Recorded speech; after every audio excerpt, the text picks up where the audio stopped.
Putri. Waalaikumsalam. Bagaimana kabarnya siang hari ini, Bu? Alhamdulillah baik, Pak. Oke, baik. Jadi sebelum Ibu Tri melaksanakan proses pembelajaran di dalam kelas, ada beberapa hal yang akan saya tanyakan terkait tentang rangka pembelajaran yang telah Ibu Tri susun selama ini. Ya, baik, Pak.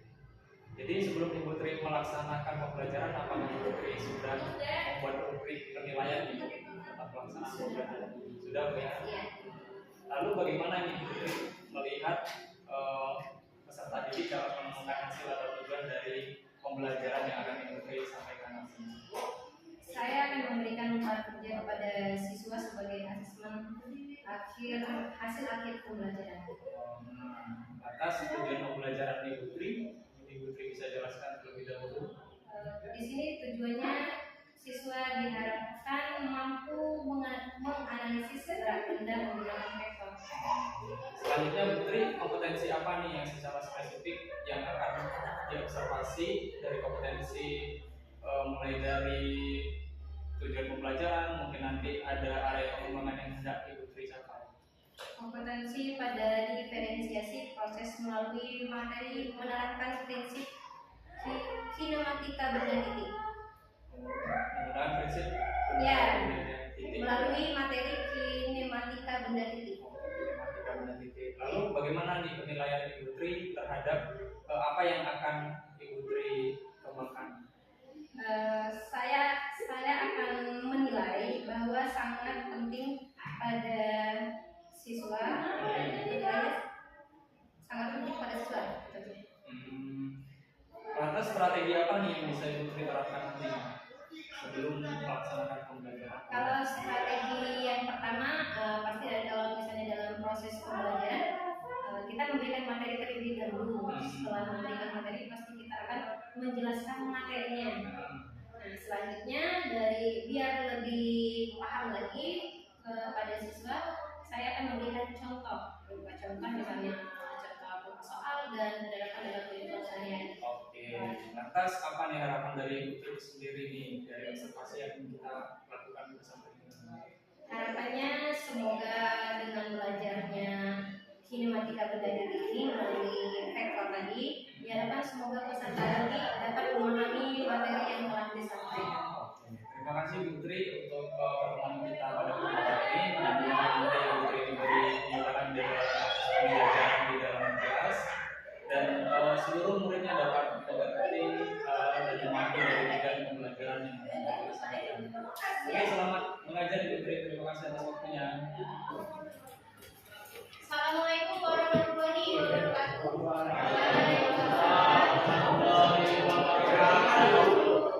Sebelum masuk silakan rapikan dulu apa ini.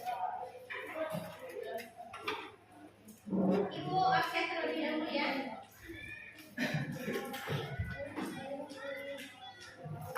Adi Pratama Tigayu.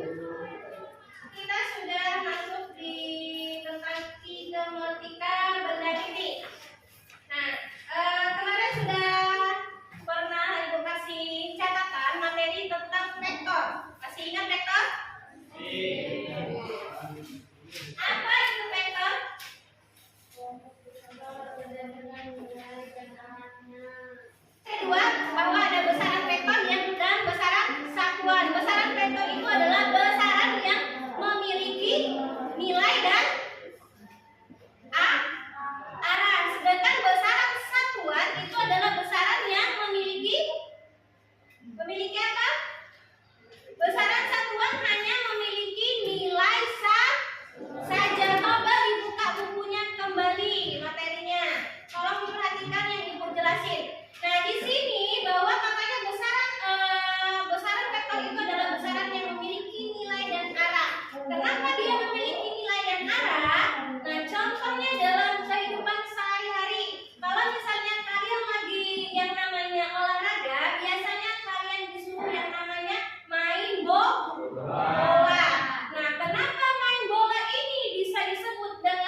berada berapa jaraknya. Jadi bisa kalian hitung yang namanya kecepatan itu nilai. Nilai itu kan berupa angka. Sama halnya kalau misalnya ibu suruh kalian menghitung kecepatan berangkat dari rumah ke sekolah, berarti kan sama. Kalian punya jarak dari rumah ke sekolah ini berapa jaraknya, dan waktu yang kalian tempuh dari rumah ke sekolah ini berapa menit, berapa jam, entah berapa detik. Itu berarti itu nilainya. Apalagi selain kecepatan bisa dihitung, adanya percepatan. Ada percepatan, kalau ada percepatan itu berarti dia ada kecepatan. Baru ada kecepatannya. Nah, terus selanjutnya apa lagi? Kemarin juga ada yang namanya penulisan vektor. Penulisan vektor itu ada dua cara. Yang pertama, penulisan vektor itu di apa? Cara pertamanya? Gunakan lambang huruf kecil. Menggunakan huruf kecil yang dicetak. Nanti ada satu, ada menggunakan huruf kecil yang dicetak tebal. Nah, ini huruf kecil kita tinggal tebalin. Ini adalah cara penulisan vektor yang pertama. Terus yang kedua bagaimana bunyinya? Menggunakan huruf kecil, kita tulis dahulu, menggunakan huruf kecil yang dibubuhi. Berarti kalau dibubuhi itu apa? Ditambah. Ditambah apa katanya? Tanda panah di atasnya. Berarti kita kasih tanda panah di atasnya. Ini adalah cara penulisan vektor yang kedua. Terus selanjutnya dari vektor ini kita akan mencari nilai. Ada yang namanya penjumlahan vektor, ada yang namanya apa?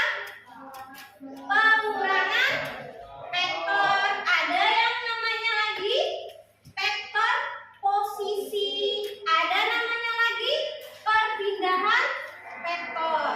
Nah, di sini dia memiliki rumus masing-masing. Untuk penjumlahan vektor, apa rumus penjumlahan vektor?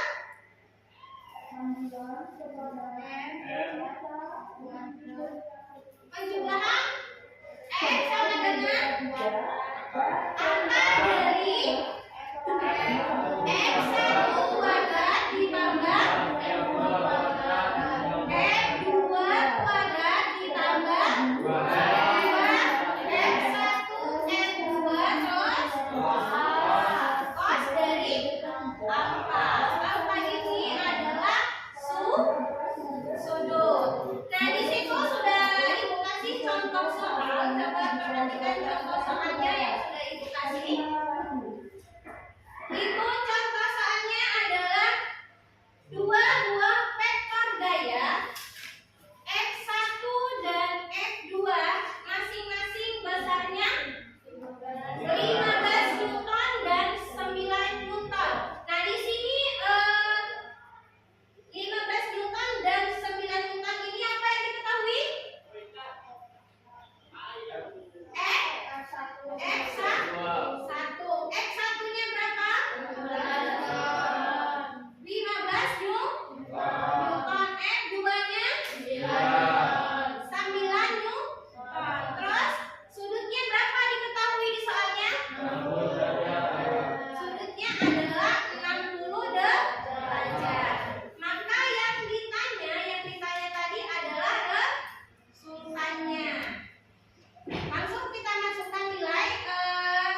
225 ditambah 81. 270 nanti dikalikan sama 0,5. 225 ditambah 81 berapa hasilnya? 300. 270 dikali 0,5 tambah 135. 306 ditambah 135 441 akar dari 441 21. Sampai sini jelas? Ada pertanyaan nggak sampai sini? Untuk penjumlahan vektornya sebelum kita masuk nanti ke yang namanya vektor posisi. Pengurangan vektor posisi belum kita masukin. Ada pertanyaan tentang vektor tadi, tentang besaran vektor? Ada pertanyaan nggak?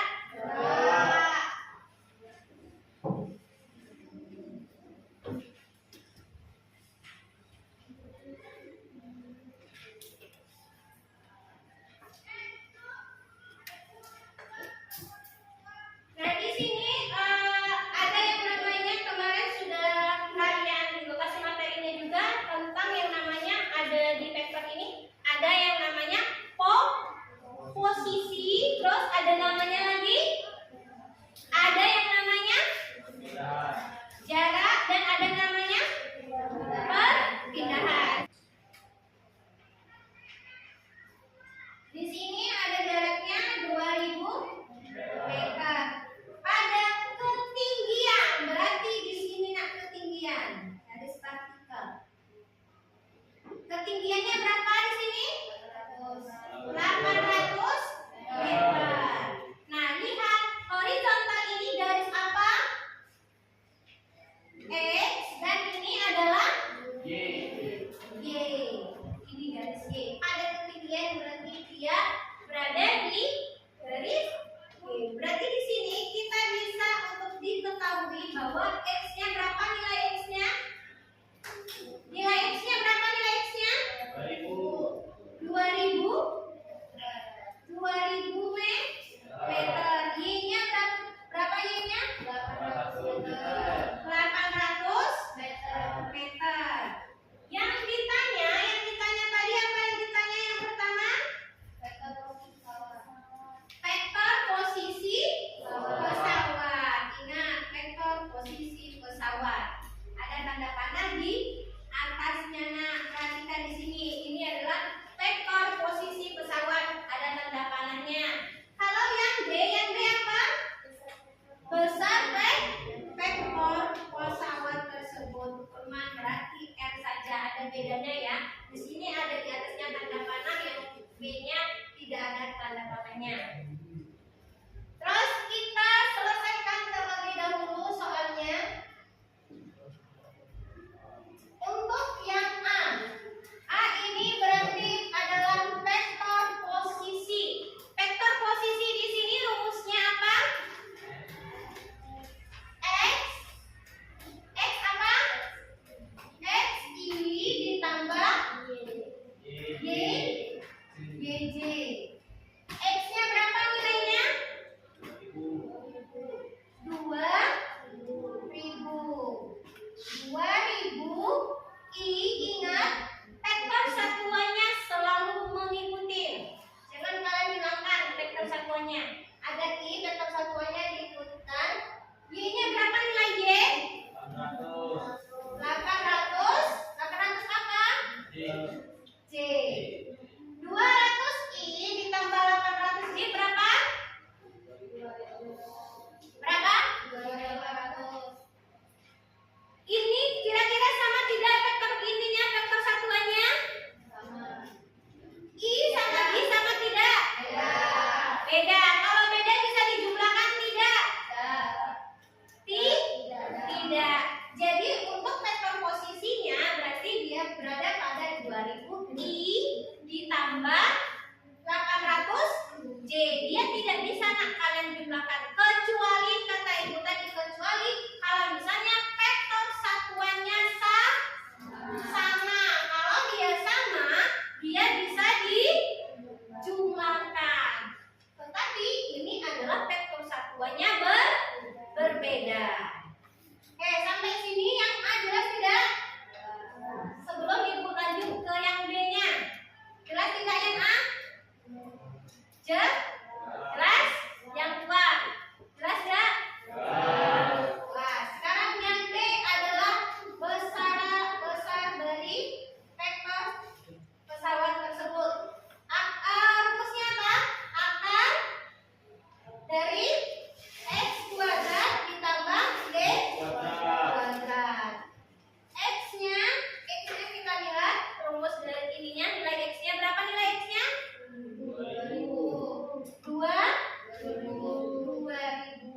2000. Paham? Sekarang berarti untuk 2000 kuadrat didapat adalah 4 juta. Ditambah 800 kuadrat berapa? Sama kayak tadi, nggak usah 800 kali 800. Gini aja, 8 dikali 8 berapa? Berapa 8 kali 8? 6. 64. Nolnya di sini ada berapa? 2. Jadi double jadi berapa? 4. Jadi hasilnya berapa? 640.000.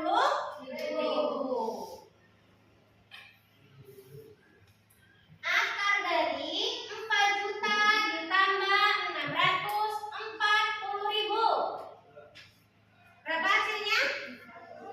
4 juta 640.000.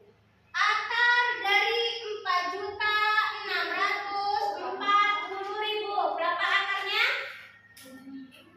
Perhatikan, untuk 4 juta saja itu kalau dikeluarkan dari akar ininya bisa di 2000. Berarti kalau misalnya akar dari 4 juta 640 itu adalah 2000 sekian.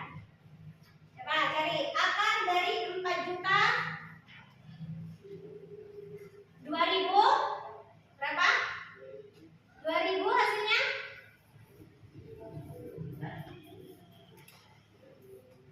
2000. Akar dari 4 juta 640 adalah 2154,06.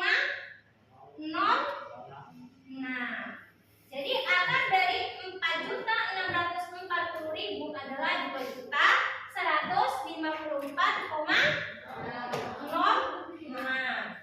Oke, sampai sini untuk yang A sama yang D silakan ditulis terlebih dahulu sambil dipahami. Nah, apabila kurang jelas misalnya Bu, saya tidak bisa ini kok bisa dapatkan 4 juta dari mana? Silakan tanya sama Ibu. Silakan ditulis terlebih dahulu. Nanti akan Ibu kasih yang namanya latihan biar lebih jelas ya tentang penjumlahan vektor, pengurangan vektor dan vektor posisi. Setelah itu kita akan pindah yang namanya ke perpindahan vektor. Oke, silakan dikumpul semuanya. Ya, semuanya.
ke kanan. Nah, jadi sangat penting bahwa kita ini mempelajari vektor tidak dalam kehidupan sehari-hari, bahkan untuk yang namanya kita apa namanya naik pesawat, entah naik kapal, itu bisa kita hitung yang dinamakan menggunakan vektor. Kita bisa menentukan titik awal kita di mana, titik akhir kita kemana. Titik akhir itu adalah kita arahnya mau kemana, tujuannya, dan kita bisa menghitung yang namanya kecepatan dan percepatannya.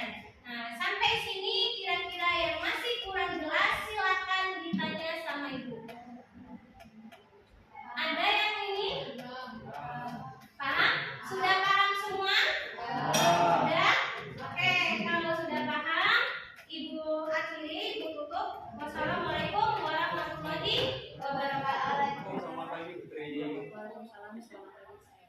Nah, ini tahapan terakhir kita yaitu pasca observasi, karena kemarin Putri sudah melalui praobservasi dan melaksanakan observasi di kelas. Kita lanjut terakhir ini pasca observasi.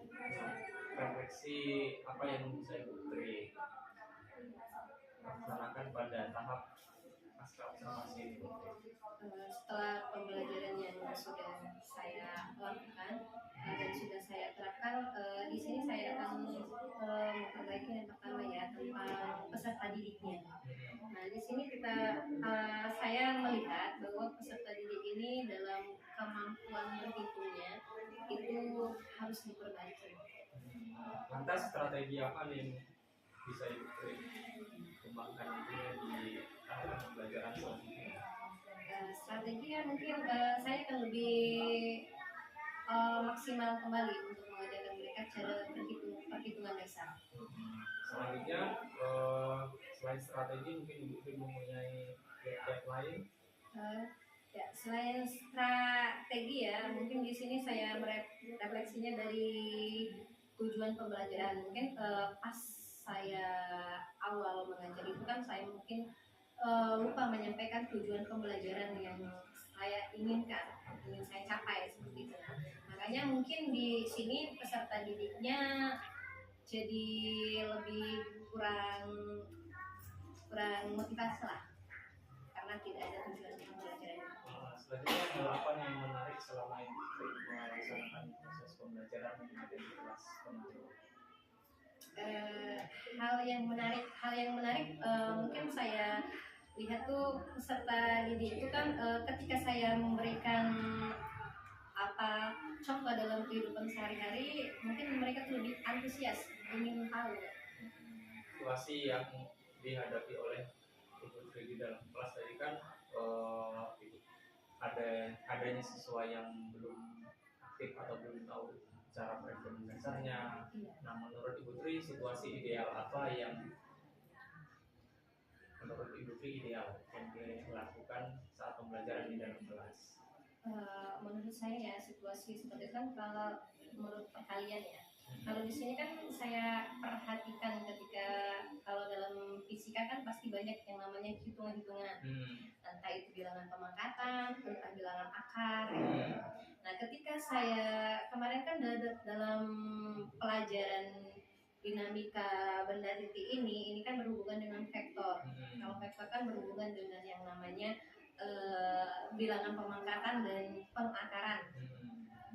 Di sini ketika saya mengasih seperti contoh soal bilangan pemangkatan. Pas bilangan pemangkatan, kebanyakan peserta didik itu beranggapan bahwa bilangan pemangkatan itu adalah bilangan yang dijumlahkan.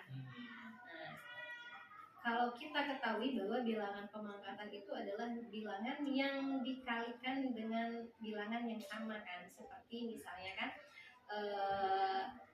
3 pangkat 2 kan. Nah, di sini anak-anak beranggapan bahwa 3 pangkat 2 ini adalah 6. Iya.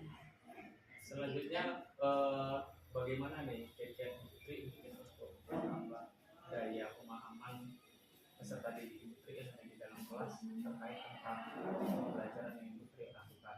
Jadi tentang pemahaman bilangan. Iya. Nanti mungkin saya akan lebih fokus lagi kan untuk mengajari mereka kan lebih ke bilangan pengurangan, nanti penjumlahan pengurangannya. Itu akan lebih difokuskan kembali. Dari skala 1 sampai 10 Putri, kalau menurut Ibu Putri situasi yang ada di dalam kelas atau pembelajaran kemarin berapa? Kalau untuk situasinya ya, kalau menurut saya sih kalau untuk perhitungan sih kayak 75%, nggak nyampe 100%. Berarti baru 7 Bu ya. Iya. Nah dari angka 7 tersebut selanjutnya apa nih tindak lanjut Ibu Putri selanjutnya untuk meningkatkan hal tersebut? Ya saya akan berusaha ya meningkatkan mungkin di sela-sela nanti setiap ada yang namanya perusahaan saya akan mengasih mereka tuh materi-materi yang berhubungan dengan yang namanya perhitungan kan, diajarin secara biasa. Ini mengulang kembali lah. Oke. Baik, terima kasih Putri atas refleksi yang sudah Ibu Putri berikan. Mudah-mudahan di pembelajaran selanjutnya kelasnya sudah menjadi lebih baik lagi.